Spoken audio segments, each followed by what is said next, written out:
এই বাংলাদেশের বৈচিত্র্যের কোনো শেষ নেই। যেমন বৈচিত্র্য জীবন ও সংস্কৃতিতে, ঠিক তেমনি খাদ্যাভ্যাসেও। অঞ্চলভেদে এই খাদ্যাভ্যাস এবং রন্ধনশৈলীও এক এক জায়গায় এক এক রকম।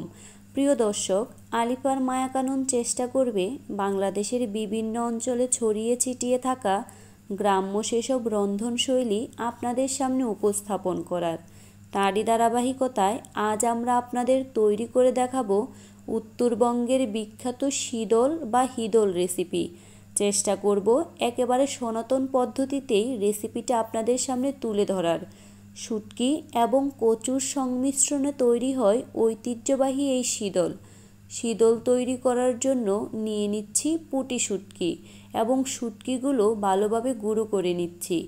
আপনারা চাইলে এখানে যে কোনো ধরনের শুটকি ব্যবহার করতে পারবেন, তবে শুটকিগুলো অবশ্যই ভালোভাবে শুকিয়ে নেবেন, এতে করে শুটকির গুঁড়োটা খুব ভালোভাবে মিহি হবে। শুটকিগুলো গুঁড়ো হয়ে গেলে তুলে রাখছি এবং দিয়ে দিচ্ছি আদা রসুন এবং মরিচ। মরিচের পরিমাণটা কিছুটা বেশিই দিচ্ছি, কারণ শীদল যত ঝাল হবে খেতে ঠিক ততটাই মজা হবে। আর এই যে দেখছেন কাঠের বড় হামানদিস্তায় সব পিষে নিচ্ছি। এই হামানদিস্তার আঞ্চলিক নাম কাইল বা গাইল। কাইলে দুই দিক থেকে দুইজন সমান তালে তাল মিলিয়ে কাজ করতে হয়, যা আবহমান বাংলার এক ঐতিহ্য বহন করে। আধুনিকতার ছোঁয়ায় বর্তমানে যার অস্তিত্ব নেই বললেই চলে। আদা রসুন এবং মরিচ ভালোভাবে পিষা হলে ছোট করে কেটে রাখা কচুগুলো দিয়ে দিচ্ছি, তবে সবগুলো কচু একসাথে দিচ্ছি না। শুটকির পরিমাণ বুঝে প্রয়োজনে বাকি কচু যোগ করা হবে। টুংটাং শব্দ করে আবারও তালে তাল মিলিয়ে পিষে নিচ্ছি কচুগুলো। এমন মাঝারিভাবে পিষা হলে অল্প অল্প শুটকির গুঁড়া যোগ করব এবং কচুগুলো মিহিভাবে পিষতে থাকব। সনাতন পদ্ধতিতে শীদল তৈরি করা কিছুটা কষ্টসাধ্য, যেটা হয়তো ভিডিওতে বারবার লোক পরিবর্তন দেখেই কিছুটা অনুমান করতে পারছেন। তবে আপনি চাইলে গ্রাইন্ডার ব্যবহার করেও সহজ উপায়ে এই শীদল তৈরি করে নিতে পারেন।